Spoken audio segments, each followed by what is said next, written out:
오늘 아침 일라디오. 안녕하십니까. 오늘 아침 일라디오 진행의 아나운서 오승원입니다. 네, 지난 주말 어디 가나 상춘객들로 북적였다고 하는데요. 마스크 없이 즐기는 올봄 유난히 더 좋고 즐겁죠. 그런데 이 봄날을 괴롭히는 불청객들이 기승을 부리고 있습니다. 미세먼지 황사 말고 또 하나가 있는데요. 바로 사방에 흩날리는 꽃가루입니다. 요즘 병원에 이 꽃가루 알레르기 있는 재채기 환자들이 급증하고 있다는데요. 일본은 정부가 대책 마련에 나설 정도로 문제가 더 심각하다고 합니다. 올 들어 3월까지 개인 소비가 1년 전 같은 기간보다 4조 원가량 줄었다고 하는데요. 그 이유가 전 국민의 3분의 1이 이 꽃가루 알레르기로 고생하면서 외출을 하지 않아서 생긴 일이라고 합니다. 오죽하면 정치권에서 일명 재채기 의원연맹이라는 기구까지 만들고 논의에 들어갔다고 하는데요. 황사 미세먼지만큼이나 대책을 세우기 정말 어려운 일일 텐데 앞으로 어떤 대책이 나올지 궁금합니다. 오늘은 모처럼 대기질이 좋다는 반가운 소식인데요. 기분 좋은 한 주 시작하시길 바라면서 4월 24일 월요일 오늘 아침 일라디오 출발합니다.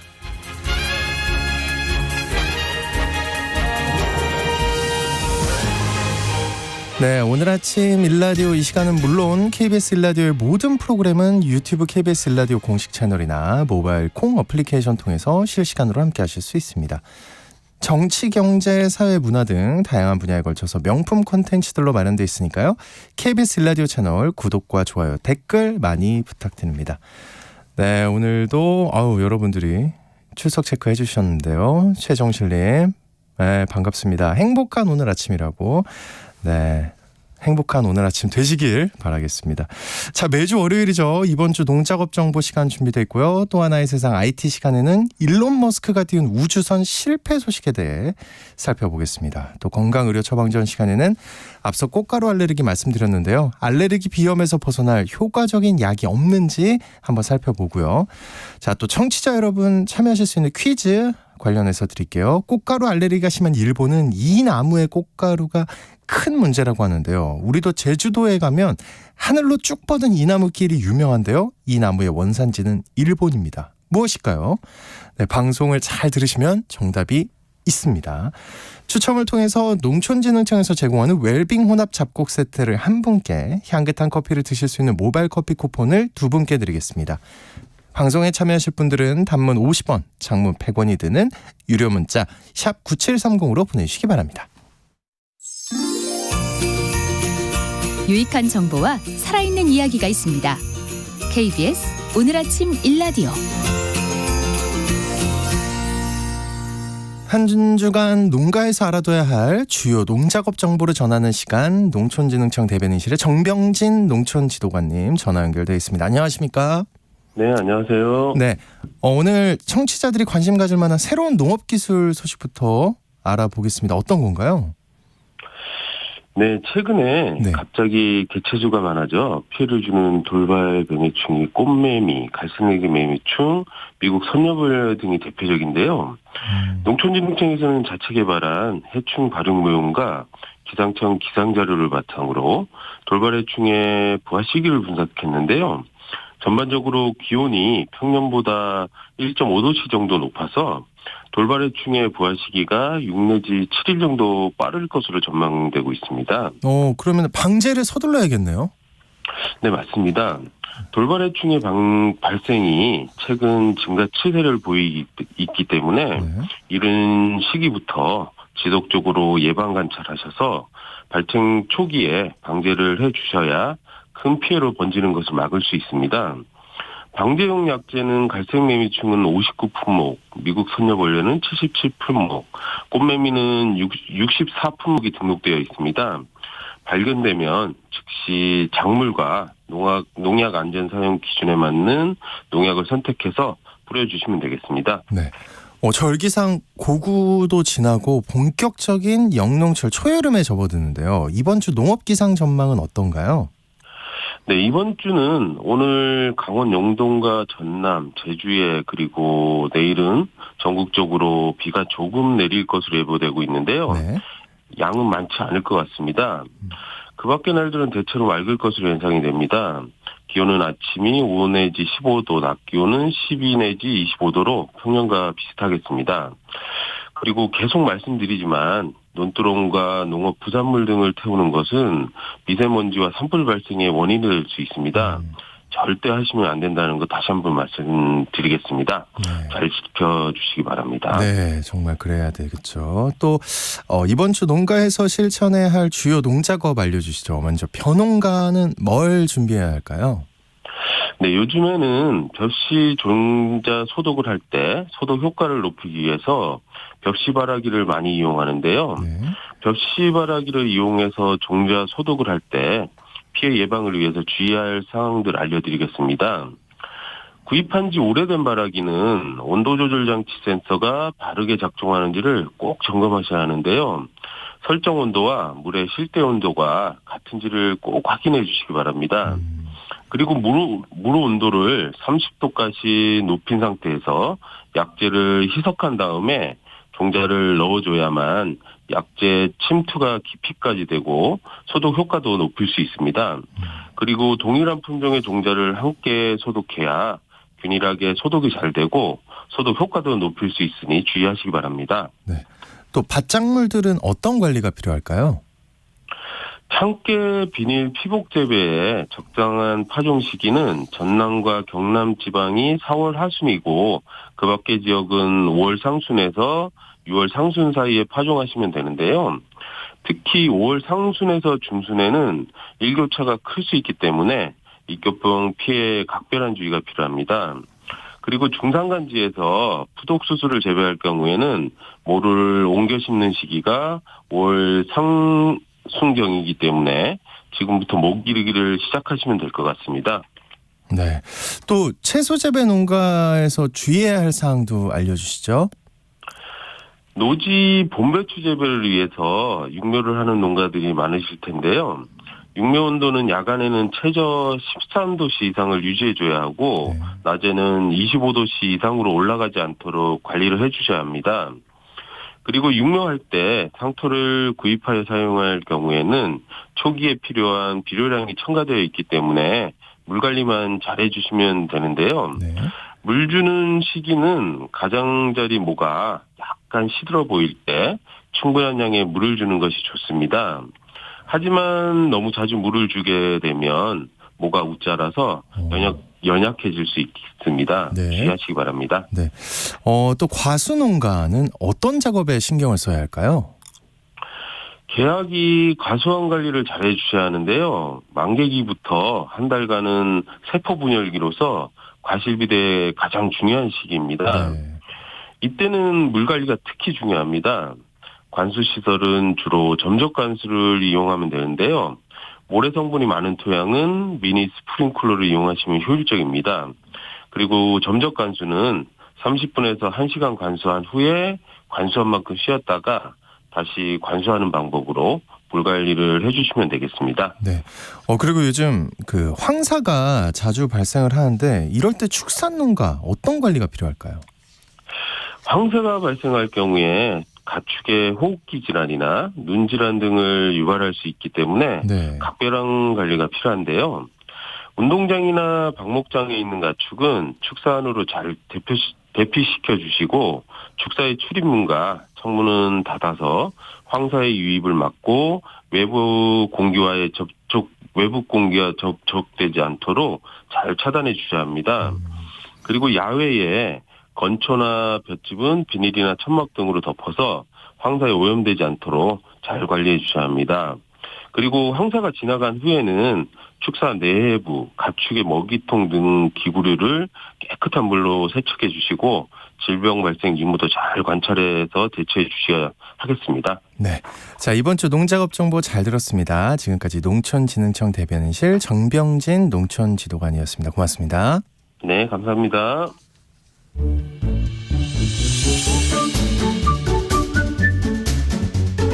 아침을 여는 기분 좋은 습관.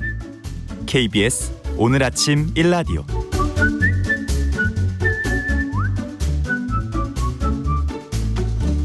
네, 의료 서비스와 질병에 대한 다양한 이슈와 정보 살펴보겠습니다. 약이 되는 건강의료 처방전 시간. 오늘은 봄만 되면 지긋지긋한 알레르기 비염에 효과적인 약은 없는지 살펴보겠습니다. 박한슬 약사님 나오셨습니다. 안녕하십니까? 안녕하십니까? 네, 지금 사연도 많이 보내주고 계세요. 우리 지금 그거랑 상관없이라도 고2 아들이 알레르기 비염으로 공부에 집중하지 못해 속상하다. 비염 완치법이 나왔으면 좋겠다. 뭐 이런 사연도 오고요. 2177님이 보내주셨는데 오늘 굉장히 관심이 많은 주제일 것 같습니다. 봄이 돼서 좋긴 한데 이게 꽃가루 알레르기가 다시 찾아왔다. 이런 분들이 많던데 이게 계절마다 알레르기 왜 생기는 걸까요? 이제 알레르기를 좀 쉽게 설명할 수 있는 속담이 있습니다. 이제 자라보고 놀란 가슴, 소뚜껑 보고 놀란다. 이런 속담이 있지 않습니까? 네. 이것처럼 우리 몸의 면역계가 사실은 해롭지 않은 건데 거기에 너무 과민 반응을 해서 생기는 게 알러지라고 할 수가 있거든요. 네. 그래서 이제 이거를 우리가 자라랑 이제 소뚜껑처럼 이제 그렇게 과민 반응을 하는 게 문제니까 요거를 좀 낮추자 이런 게 알레르기 관리의 기본인 거고요. 근데 이게 좀 뭐랄까요? 알레르기를 일으키는 물질에 노출된다고 모두가 같은 반응을 보이는 건 아닙니다. 그래요? 네, 그러니까 이게 사람도 그냥 네. 그 반응이 다를 수가 있기 때문에 어떤 사람은 꽃가루에 엄청 반응하고 또 아닌 사람은 아닐 수도 있고 그렇지만 반응을 하게 된다면 반응은 거의 비슷합니다. 왜냐하면 이게 과민 반응이라고 하지만 실제로 우리가 대응하는 것 자체는 정말 진심으로 대응을 하기 때문에 그래서 감기 걸린 증상이랑 되게 비슷하죠. 코 막히고 콧물 나고 이게 그만큼 뭔가 감기 바이러스가 들어온 것처럼 이제 외부 그런 것들이 들어온 것처럼 방어를 해서 그렇습니다. 그렇군요. 이게 원인 물질이 있나요? 그러면 꼭 이런 어떤 알레르기, 특히 요즘 꽃가루 알레르기를 일으키는 원인 물질이 혹시 있을까요? 이제 알러지를 이렇게 만드는 물질을 알러젠이라고 하는데요. 네. 이게 꼭 꽃가루만 있는 건 아니고요. 이제 우리나라의 봄철에 또 다른 불청객이 하나 있지 않습니까? 이제 미세먼지, 황사, 네, 이런 예. 것들, 네. 네, 이런 대기오염 물질들도 코 점막을 자극해서 그런 알러지 반응 같은 걸 일으킬 수가 있고요. 이제 그런 알러젠이 이제 다양한 것들이 있는 뭐 진먼지, 진드기 같은 것도 있고, 근데 재밌는 점은 이제 저희가 꽃가루 알러지라고 하면은 뭐 화단에 심어놓은 이런 꽃들 때문에 생기는 건 게 아닌가 이런 생각을 하시는 분들이 많으세요. 그런데 사실은 그게 아닙니다. 아니에요? 네, 이게 저희가 화단에 심어져 있는 꽃은 이제 보통 벌이나 나비 같은 이런 벌레들이 이렇게 수분을 시켜주는 식물이라 가지고 저희가 그걸 충매화라고 합니다. 네. 그런데 문제가 되는 거는 이제 꽃가루를 바람에 날려서 수분을 시키는 그런 풍매화라고 부르는 형태의 꽃들이 문제가 되는 거예요. 풍매화. 이제 이런 것들은 나무들이 많은데요. 네. 이제 보통 이제 저희가 요맘때도 많이 그러죠. 이제 가끔 야외에 차 세워 놓으면은 노란 가루가 막 잔뜩 묻어 있고 이런 경우도 있지 않습니까? 네. 이게 소나무 꽃가루거든요. 송화가루라고 하는. 근데 그것처럼 그런 나무에서 나오는 꽃들이 그런 식으로 풍매화 형태라 가지고 걔네들은 그렇게 꽃가루들을 많이 퍼뜨리는데요. 실제로 이제 우리나라에서 알러지를 일으키는 가장 많은 알러젠이 뭐냐? 꽃가루 중에 그걸 연세대 의대에서 이제 연구를 해봤더니 사실은 참나무였습니다. 참나무. 그러니까 네. 참나무가 사실 벚꽃처럼 막 그렇게 꽃으로 유명한 나무가 아니긴 한데 네. 걔네가 만드는 꽃가루가 풍매하다 보니까 그렇게 엄청 날리고 그러다 보니까 공기 중에 떠나는 게 우리 코 속으로 들어와서 이제 그런 걸 생긴 거죠. 근데 비슷한 이웃 나라인 일본에서는 삼나무가 또 비슷한 그런 그런 걸 한다고 하고 있습니다. 네, 그렇군요. 삼나무가 그런 거 일으킨다. 근데 알레르기 비염이 있는 분들이 약을 굉장히 많이 드신다고 알고 있는데 이게 문제가 약 먹어도 효과가 없다는 분들이 많다고 하더라고요. 그렇죠. 네. 이게 일단 앞에서 감기 비슷한 증상이라고 간단하게 설명은 드렸는데요. 네. 이게 재채기, 콧물, 코막힘이 생기긴 하는데 재채기는 사실 그냥 뭔가 나쁜 게 들어오면 이거를 재채기로 뱉어내려는 그런 인체 자연적인 반사 반응이라고 볼 수 있는데 콧물이랑 코막힘은 사실 같은 원인에 의해서 발생하는 거라고 할 수가 있습니다. 그러니까 이제 알레르기가 이제 면역계에 해롭지 않은 것이 들어오는데도 우리 면역계가 거기 너무 과민 반응을 한다 이렇게 말씀을 드렸는데 우리가 전쟁 났을 때 보면 이제 보급이 굉장히 중요하다 이런 말들 하잖아요. 병참이 중요하다. 그런데 우리 면역계도 똑같은 일을 합니다. 그래서 이 외부에서 뭔가 나쁜 물질들이 침입을 했으면 거기에 우리가 보급을 해줘야 되는데 우리 몸에서는 그 역할을 하는 게 혈액이에요. 그러니까 혈액이 몸에 영양분을 이렇게 손소나 이런 거 다 해주고 그 다음에 그 우리 몸에서 병정이라고 할 수 있는 백혈구를 실어나르는 역할도 하는데 그럼 혈액이 최대한 그 필요한 부위에 많이 몰릴 수 있도록 이렇게 해줘야 되는 거죠. 그래서 그러면 이제 이쪽에 보급을 늘려달라라는 신호를 보내는데 네. 그 물질이 히스타민이라고 부르는 물질입니다. 그래서 히스타민이라는 물질이 나오면 그 근처에 있는 혈관들이 확 넓어져요. 그러면 피해가 평소보다 많이 들어오겠죠. 네. 뭐 이거는 이제 다른 진짜로 정말 위험한 상황이 벌어질 때 되게 도움이 되는 건데 하필이면 이게 코에서 반응이 그렇게 일어나니까 문제가 되는 거예요. 우리 몸의 코의 안쪽에 있는 비강이라고 하는 부위가 있는데요. 여기가 이제 일종의 부푼 스펀지 같은 부위라고 할 수가 있습니다. 그래서 거기에 물을 막 이렇게 밀어 넣으면은 스펀지 표면에서 막 이렇게 물이 샘솟는 것처럼 콧물이 계속 나는 거예요.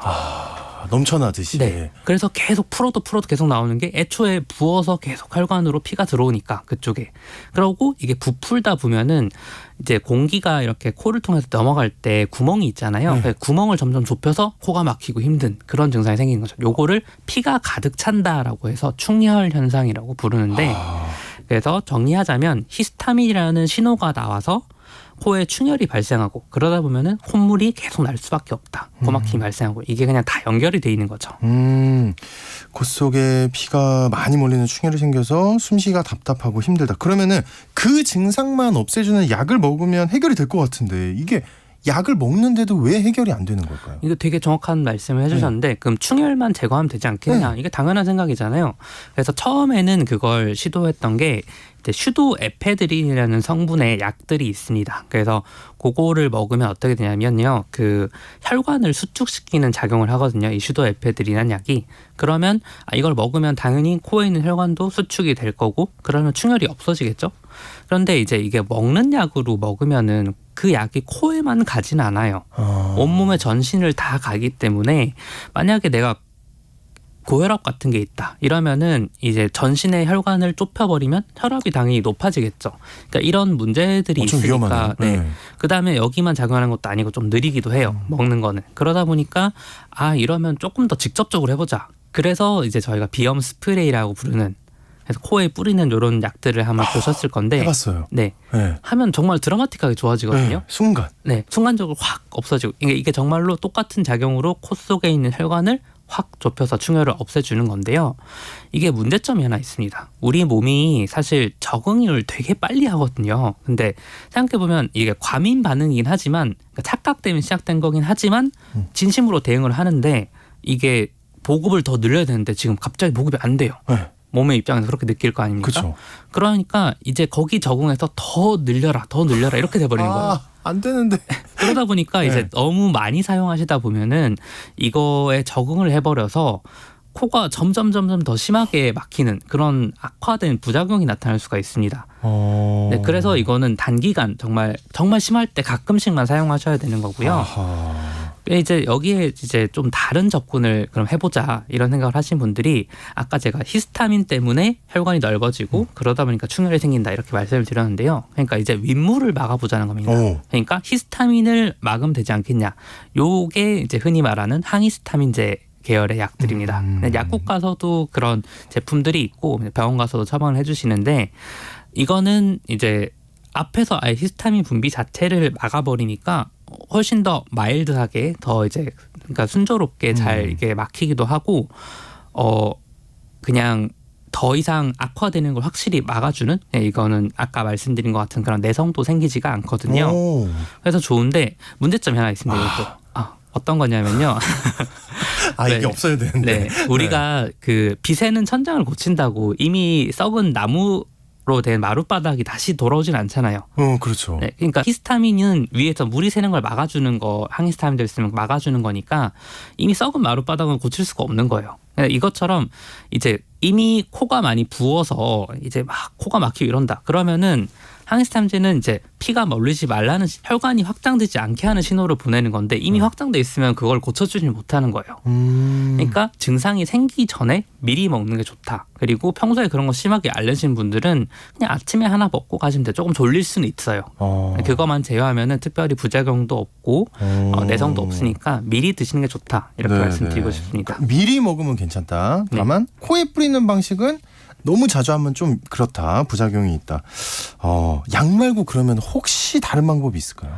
일단 제일 좋은 거는 마스크 같은 걸 써서 애초에 알러젠이 우리 코에 들어온 걸 막는 거고요. 근데 또 잠깐만요. 마스크 어떤 거 써야 돼요? 좀 이렇게 KF 높은 거를 써야 되는 거죠? 꼭 그거 아니라도 덴탈 같은 거 써도 충분히 어느 정도의 그래요? 방어 효과는 낼 수 있습니다. 네, 그래도 네. 걸러주는 효과는 있으니까 네. 필터가 있어서. 네. 근데 이제 그런 거를 하루 종일 쓰고 있고 할 수는 없잖아요. 저희가 또 오래 그렇게 지겹도록 썼고. 네, 그러니까 맞아요. 네. 이걸 조금 더 완화할 수 있는 거는 코 세척. 그래서 생리 시감수를 가지고 코에 그 알러젠이 들어온 거를 씻어내주면은 훨씬 이제 건강해지거든요. 근데 이게 약국 같은 데 가면은 그 세척 기구도 팔고요. 근데 이게 단점이 생리 시감수라는 걸 써야 됩니다. 그냥 맹물로 하면 엄청 아파요. 이게 그러면 이제 코 안에도 그런 상처 같은 게 날 수 있고 안 좋으니까 그냥 생리 시감수를 쓰는 게 좋고요. 이것도 정말 나는 못 견디겠다 이러면 수술도 있긴 합니다. 에? 그러니까 아까 여기 부풀어 오르는 스펀지 같은 부위가 있다고 했죠. 네. 그 비강 부분을 좀 잘라내주는, 차라리 정말 너무 심하면 건질 수가 없으니까. 근데 그것도 이제 수술하고 나니까 정말 나아지더라라는 것도 조금 이제 사람마다 차이도 있긴 한데 정 안 되면 이런 방법도 있다. 그거 말고도는 이제 아예 근본적으로 알러지 치료하자 이런 시도도 있긴 합니다. 근본적으로 어떻게 치료를 해요? 알레르기는? 네. 이제 이게 과민 반응이라고 말씀을 드렸잖아요. 해롭지 않은 거에 노출되는데도 너무 과하게 반응한다. 근데 우리가 강아지 기르시는 분들은 아시겠지만 네. 친구 처음에 집에 놀러 오면 엄청 짖잖아요. 근데 이제 몇 번 친구를 보다 보면은 아, 저 사람은 우리 주인 친구구나 하면서 안 짖게 되는 그런 현상을 볼 수가 있던데 네네. 면역계도 비슷하게 반응을 합니다. 그래서 이제 물론 이게 예전에 그런 좀 무식한 방식으로 알러지 이런 거 먹다 보면 다 나아 이러면 정말 큰일 날 수가 있거든요. 그렇게는 하시면 안 되고 네. 근데 병원에서 아주 극소량을 조금씩 그냥 매일매일 조금씩 영양을 늘려가면서 약을 쓰면서 이제 증상을 안 나타나게 하면서도 안전하다는 걸 몸한테 알려주기 위해서 그런 걸 하는데 요거를 탈감작요법이라고 부릅니다. 탈감작요법. 이게 원래는 이제 우리가 음식 알러지 같은 게 심한 분들은 뭐 달걀 알러지 있으면 빵도 못 먹고 아무도 못 먹잖아요. 네. 근데 이런 거는 좀 해결해 줘야 되니까 이런 걸 해보자고 시도하게 된 건데 다른 알러지들도 효과가 있다. 근데 2, 3년 정도 걸리고 비용은 좀 비싸다. 네. 비용이 그럼 많이 비싼가요? 2, 3년 동안 계속 해야 되니까요. 아 그래요? 네. 그래서 그런 부분은 더 자세하게 조금 듣고 싶은데. 네, 그런 부분은 조금 네. 너무 구체적으로 말씀드리긴 좀 힘들 것 알겠습니다. 같고. 예. 네. 그러면은 약사님께 굉장히 부담스러우실 것 같긴 한데 어떻게 이거 좀 시대도 많이 발전을 했고 의학 기술도 좋아지고 있는데 좀 이렇게 한 번에 해결할 신약 같은 거 없을까요? 사실은 있습니다. 오. 어떤 거냐면요. 이제 두팔루맙이라고 하는 이제 바이오 의약품이 하나 있습니다. 근데 바이오 의약품이라는 말처럼 되게 비싸서 문제인데 그럼 한 1년에 한 1,500만 원 정도가 들어요. 네. 그런데 원래는 중증 아토피를 치료하려고 도입된 거라 가지고 그거를 맞으면은 네. 완전 피부 막 아토피 심하고 이런 것도 한 2달 정도? 한 달 반에서 2달 정도는 정말 거의 없어지는 정도로 나아지는 건데 이게 알러지 증상이 다 비슷하거든요. 네. 그걸 다 일괄적으로 없애주는 정말 기적적인 약인데 너무 비싼 게 문제죠. 그래서 네. 중증 아토피는 보험은 되지만 네. 이제 그게 안 되면 너무 비싸니까 알러지 비염에 쓰기는 어렵지만 약은 있다. 그러니까 이게 보통 약이 있냐 없냐만 많이 따지시는데 접근성을 결국은 고려할 수밖에 없거든요. 이거를 고려하지 않으면은 쓰지를 못하니까 거의 의미가 없지 않나. 이런 것도 좀 같이 고민을 해야 되지 않을까 생각합니다. 접근성을 높이는 방법. 이름이 신기하네요. 성분이. 네. 성분이 뭐 두필루맙 맞나요? 네, 두필루맙입니다. 두필루맙. 네. 오, 신기합니다. 아, 오늘 건강의료 처방전 시간에 알레르기 비염 약에 대한 궁금증 살펴봤는데 이게 좀 얼마나 지나야 좀 가격이 좀 다운될까요? 가격은 어떻게 말하자면 보험이 어떻게 되냐에 따라 달려 있는데요. 우리나라가 지금 건강보험 재정이 사실 그렇게 엄청 풍족한 상황은 아니지 않습니까? 네. 그러다 보니까 건강보험에서 이제 우선순위를 정해야 되는데 일단은 암이라든지 아니면 이런 희귀 질환이라든지 이런 것들에 좀 더 재정 지출을 많이 하다 보니까 그렇겠네요. 네, 네. 그거를 좀 어떻게 거기 먼저 우선순위가 돼야 되다 보니 이런 것들은 잘 안 되죠. 그래서 탈모 같은 것도 지금 안 되고 있으니까. 아, 탈모 고쳐줘야 됩니다. 네. 네. 정부가 나서야 됩니다. 네. 네, 여기까지 말씀드리고요. 네, 제가 좀 더 감정이입한 것 같아요. 네. 네, 다음 주에 또 재밌는 얘기 들어보도록 하겠습니다. 오늘 고맙습니다. 감사합니다. 네.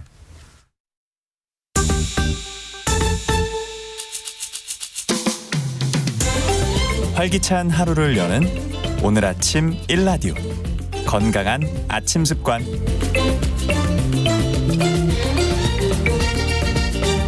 안녕하세요. 오늘 아침 힐링타임. 저는 필라테스 하는 방송인 양정원입니다. 잘못된 자세나 스트레스로 목에 통증이 있는 분들께 특히 좋은 목 좌우 스트레칭. 함께 해보실까요? 가장 기본적인 동작이지만 목, 어깨 근육 뭉침을 풀어주고 유연하게 해주는 동작입니다. 자, 먼저 머리를 오른쪽으로 지그시 기울여주세요. 손이 자유로우신 분은 오른손으로 머리 반대쪽을 감싸고 오른쪽으로 당기듯이 지그시 눌러주세요. 이때 왼쪽 어깨가 따라 올라가지 않게 주의해주세요. 하나, 둘, 셋, 넷, 다섯. 이때 귀가 어깨에 닿는 느낌으로 쭉 늘려주세요. 자, 이제 왼쪽으로도 천천히 머리를 기울여 목을 늘려볼게요. 하나, 둘, 셋, 넷, 다섯. 가능하시면 좌우 5초간 3회씩 반복해주세요. 오늘도 여러분의 건강한 하루를 응원합니다. 저는 양필라 양정원이었습니다.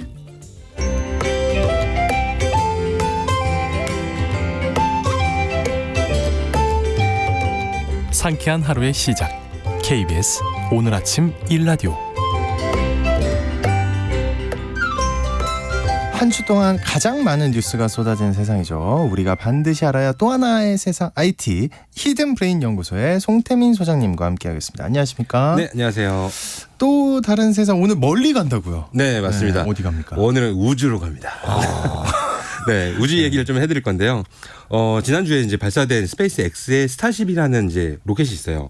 이거에 대해서 간단히 설명드리면은 어떤 현 우주 로켓 중에서 가장 큰 이제 로켓이라고 보면 될 것 같고요.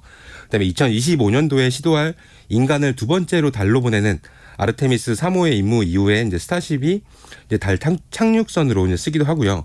이런 목적으로 30억 달러의 나사와 계약을 맺은 우주선입니다. 네. 일단은 스타쉽을 만든 이 일론 머스크는 이걸 왜 만들었을까라고 하면은 화성에다가 자급자족하는 도시를 건설하기 위해서라고 해요. 그래서 처음엔 이거 엉뚱한 얘기 아니야라고 했는데 저도 인터뷰 봤어요. 네. 근데 이게 실제로 이제 맞는 것 같기도 해요. 그래서 네. 이제 이 스타쉽 같은 경우는 사람이 최대 100명까지 이제 탑승할 수 있는 이런 우주선이 될 것 같고요.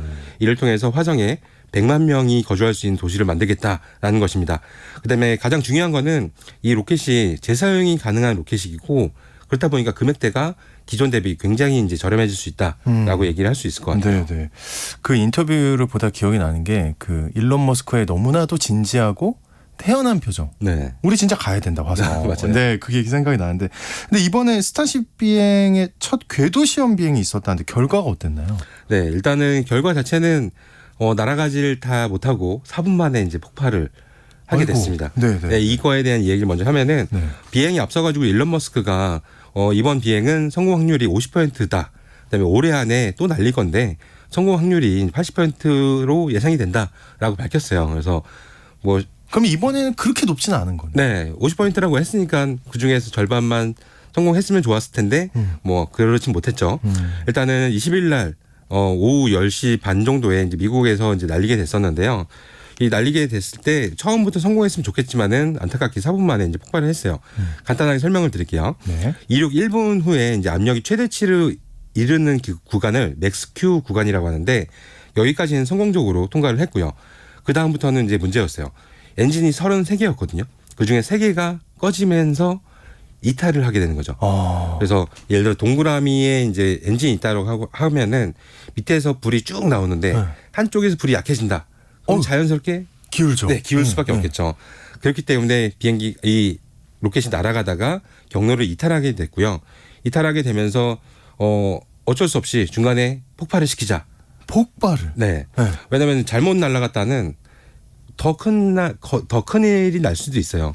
그렇기 때문에 중간에 그렇겠네요. 네, 폭발을 시키는 게 훨씬 더 맞다라고 생각을 했던 거였고요. 저도 이 실시간 발사하는 장면을 영상으로 봤었는데 보다 보니까 사람들이 처음에 와 환호를 해요. 네. 와 성공했다 날아간다라고 했다가 이 기울기가 약간 기울어지면서 사람들이 분위기가 엄청 조용해졌습니다. 그러다가 중간에 폭발을 하는 순간 다시 사람들은 환호를 하게 됐어요. 아. 그 이유는 이제 폭발이 뭐 신났다가 아니라 폭발 자체가 이것도 또 하나의 기술이었기 때문에 예, 그럴 수밖에 없었다라고 얘기를 폭발이 듣습니다. 성공했다. 네, 맞아요. 아, 그렇군요. 그래도 이게 엄청 뭐 100명을 실을 수 있는 우주선이라고 치면 굉장히 클 것 같은데 네. 이게 주변 피해는 없었나요? 어땠나요? 주변 피해가 좀 있었던 것 같아요. 네. 그래서 저도 이제 조사를 좀 많이 해봤는데 이게 텍사스 남부 해변가에서 발사를 했는데 바닷가라고 해서 주변에 피해가 없을 거라고 판단했지만은 사실 이제 수십 킬로 이내까지 이제 파편들이 다 튀었다고 해요. 그다음에 이제 진동도 어마무시했기 때문에 주변에 있는 이제 뭐 집에 있는 창문들이 대부분 한 장씩은 다 깨졌다라고 할 정도니까 이제 어마무시하게 이제 파워가 좀 강했다라고 얘기를 할 수 있을 것 같고요. 이제 스페이스X 측은 이제 지역 주민들에게 로켓 파편을 발견하더라도 뭐 건드리거나 치우지 마라. 이건 우리 거다라고 얘기를 했다고 하더라고요. 세상에. 그래서 이거는 우리나라 감성에 좀 안 맞는데 난리 날 것 같은데 우리는. 네. 네. 그래서 뭐 일단은 뭐 그렇게 했지만은 어쨌든 실패를 했지만 빠르면 또 한두 달 이내로는 다시 한번 또 발사를 한다고 하니까 빠르면 한두 달 이내요? 네. 그것도 또 그 지역에 있는 사람들은 또 무서울 것 같은 생각이 네. 들기도 그리고 합니다. 유리창은 그 보상을 해주겠죠? 당연히 해줄 거라고 저는 생각합니다. 네. 네네네. 근데 앞으로도 어쨌든 계속 발사를 할 것 같은데 네. 그 이번 발사가 무조건 실패는 또 아니라는 얘기가 들리던데 네, 맞나요? 맞아요. 네. 일단은 모든 회사가 과거의 데이터를 기준으로 더 정밀하고 발전적인 실험을 하는 이런 메커니즘은 당연히 모든 산업에 통용되잖아요. 이번에 스페이스X도 과거에 이제 로켓부터 해가지고서 전부 다 이런 데이터들이 도움이 됐는데 이번 스타쉽 발사 같은 경우는 상당한 부분이 처음이었어요. 처음이다 보니까 처음 자체만으로도 사실 의미가 굉장히 큰 거죠. 네네. 네, 일단은 이제 한 가지를 대표적인 걸 설명드리면은 스타베이스에서 이제 발사를 하게 됐는데 이거는 비행뿐만 아니라 발사 전부터 실제 발사 이르기까지 전체 과정을 이 스타베이스라는 곳에서 한 거예요. 그러니까 과거에는 로켓을 다른 데서 제작한 다음에 옮겨와서 합치고 그다음에 발사대에서 얘를 기립을 시킨 다음에 발사 위로 쏘거든요. 네. 근데 이번 같은 경우는 워낙 사이즈가 크다 보니까 이 발사하는 곳에서 전부 다 조립까지 했어요. 네. 그래서 이게 과거에는 이런 사례가 없었다라고 하더라고요. 그래서 네네. 이런 부분들 자체도 성공적으로 어쨌든 발사를 시켰기 때문에 근데 이번에 또 배운 게 이런 거라고 하더라고요. 이제 워낙 이제 엔진이 크게 세게 이제 밑에 팍 쏘잖아요. 네. 바닥이 전부 다 꺼졌다고 하는데 바닥에 있는 파편들이 튀어서 엔진을 고장냈더라고요. 그래서 아까 33개 중에서 3개가 고장났다고 한 게 또 이런 이유가 또 그럼 바닥이 그렇게 튼튼하지 않다는 걸 알게 된 거예요. 네, 맞습니다. 신기하네요. 근데 일론 머스크 쪽에서는 그럴 것 같아요. 뭐 많이 배웠다. 네. 앞으로 투자도 받아야 되니까. 네. 근데 잃은 것도 분명히 있을 것 같은데 어떤 걸까요? 네, 우선은 이제 돈이 되겠죠. 네, 스타쉽 폭발 이후에 테슬라의 주가가 10% 이하로 이제 이상 그래서 떨어졌습니다. 떨어졌구나. 네, 우선 이제 일론 머스크가 그날 하루만 해서 재산이 약 16조 정도가 감소했다라고 해요. 물론 이제 이거 하나만 가지고서 그런 건 아니겠지만은 그 하루 동안에 있었던 일들이 테슬라에 관련된 이제 실적 발표도 있었고요. 그다음에 스페이스X 이번에 쏜 거, 그다음에 트위터 이슈까지 하루 24시간 내에 다양한 이슈가 있다 보니까 사실 뭐 10% 이상 떨어졌던 부분도 있습니다. 약간 재미난 거는 16조 이상이 이제 감소했다고 했지만은 사실 일론 머스크의 재산이 올해만 하나 35조 정도가 늘어났다고 해요. 네. 잠깐만요. 그럼 뭐죠? 지금 돈 엄청 많이 벌고 있는 건데. 맞아요. 아니 근데 올해 기준으로만 하면은 올해가 지금 넉 달밖에 안 지났는데 네. 굉장하네요. 네, 맞습니다. 예, 뭐 억도 아니고 이게 조 단위로 얘기를 하니까 공감이 어려운데 결국은 재산이 늘고 있다. 근데 네. 그럼 머스크는 이 스타쉽이 성공적으로 발사가 된다면 정말로 화성으로 이주를 시작할 수 있다고 생각할까요? 네, 그럴 것 같아요. 근데 우선 화성으로 가는 거는 뭐 1, 2년 뒤의 이야기는 아닐 것 같고요. 그 전에 할 것들을 미리 만들어 놨어요.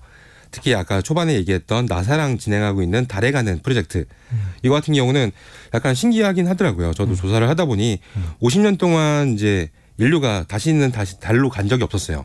근데 이제는 다시 달로 가려고 합니다. 네. 그 이유가 뭘까라고 하면은 사람이 가는 게 문제가 아니더라고요. 달에 있는 그 연료들. 연료들? 네. 그러니까 죄송합니다. 네. 자원들이 좀 있는데요. 아, 그 자원들이 이제 어떤 게 있냐. 대표적인 하나 설명을 드리면은 헬륨 3라는 게 있어요. 우리가 알고 있는 건 헬륨이라고 가스잖아요. 헬륨 그런 가스가 아니라 헬륨이라고 하는 이제 고체가 있는데 1g에 핵융합만으로도 석탄 40톤의 에너지를 갖는다고 해요. 이거 어마무시한 이제 파워가 있겠죠. 근데 그게 이제 지구에는 많이 있는 게 아니기 때문에 달에 가서 퍼오자. 네, 퍼오려면은 아무래도 이제 많은 무게를 실어야 되잖아요. 그렇죠. 그러려면 기계가 일반적인 이제 우주선으로는 힘드니까 네. 스타쉽은 굉장히 이제 뭐 10톤 이상의 물건을 실어 나를 수 있기 때문에 이를 통해서 가져온다면은 발사 비용이나 이런 것들 다 포함하더라도 훨씬 더 남는 장사다라고 생각이 좀 들리는 부분이 있습니다. 네. 그렇군요. 근데 또 이것뿐만 아니라 또 있어요? 네, 또 있어요. 네. 스타쉽이 이제 달로 보내는 거 말고도 지구 여행을 할 때도 이제 쓴다고 해요. 아, 그거 가능할 것 같아요. 네. 왠지 생각에. 그죠? 근데 이게 1시간 이내로도 전 세계 어디든 갈 수 있다. 1시간 이내로 네, 전 세계. 가능할까요? 이게 가능해요? 네, 사실 화성으로 가는 건 저는 약간 이해는 안 되지만은 지구 어디든지 1시간 이내로 간다는 거는 될 것 같아요. 이번에도 사실 이제 그 로켓을 쐈을 때 전체 지구 한 바퀴를 도는 시간이 원래는 90분이었어요. 그 한 바퀴가 도는데 우리는 여기서 가장 멀리 가봤자 반 바퀴잖아요. 네. 그럼 1시간이 안 걸리는 거리죠. 아, 그러네요. 네, 그러니까 충분하게 이제는 뭐 이런 상상이 현실로 갈 수 있다라고 얘기를 할 수 있을 것 같습니다. 네. 지구 어디든 1시간이네. 네. 이게 근데 로켓을 타고 가야 되는데 괜찮을까요? 가능할까요? 이게? 일단은 뭐 100명이 탈 수 있는 자리를 만들었다라고 하니까 뭐 가능할 것 같고 일단 간단히 거리를 한번 볼게요. 네. 런던에서 홍콩까지가 원래 비행기 타면 12시간 걸리거든요. 근데 30분 만에 갈 수 있다라고 이제 근데 막 가격이 막 1억 이러는 거 아니에요? 아니에요. 이게 네. 가격 얘기도 간단히 해볼게요. 네. 과거에는 이제 1km 정도를 물체든 어떤 걸 옮기려고 했을 때 로켓으로요? 네, 로켓을 옮긴다고 했을 때 1km 비용이 보통 1,100만 원에서 2천만 원 상당이었어요. 근데 지금 이 스페이스 X가 하는 것들은 보통 500만 원 언더로 간다라고 하더라고요. 그러니까 기존 대비 한 3배에서 4배 정도 훨씬 더 저렴해졌기 때문에 이제 사람도 괜찮지 않은가라고 생각이 좀 듭니다. 네네. 알겠습니다.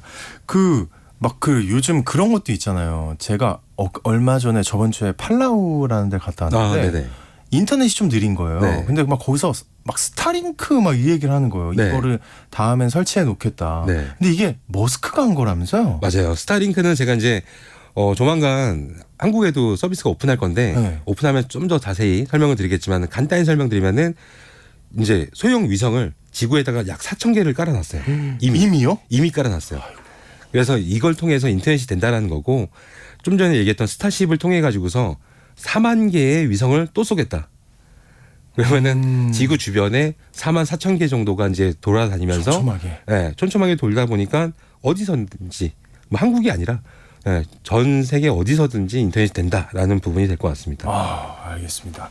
자, 또 하나의 세상 IT 시간. 어쨌든 달이나 화성 탐사가 그리 생각보다 멀리 있진 않은 것 같다라고 생각할 수 있는 시간이었습니다. 오늘 히든브레인 연구소의 송태민 소장과 함께했습니다. 고맙습니다. 감사합니다. 네, 자 4711님이 정답 삼나무. 제주도 사투리로 쑥대낭이라고 하죠. 웃음 간만에 일찍 출근이라 오랜만에 듣네요. 즐거운 월요일 아침입니다. 이렇게 웃음 이렇게 보내셨는데 너무나 좋은 내용인데 웃음이 2개가 들어가니까 지금 슬픈데 지금 일부러 억지로 웃고 계신 건가? 아닙니다. 4711님 오늘 좋은 하루 되시길 바라겠고요. 또 0036님 정답 삼나무입니다. 멋진 비자림로 드라이브만 생각했지 이면의 알레르기는 처음 들어봐요. 언제나 유익한 정보 감사합니다 라고 보내주셨습니다. 아이고 들어주셔서 저희가 감사합니다. 앞으로 더 우리 소장님도 그렇고 저도 그렇고 더 노력하도록 하겠습니다. 자, 당첨자들 홈페이지 게시판에 올려드릴 예정이고요. 저는 내일 다시 돌아오겠습니다. 오늘 좋은 하루 보내세요.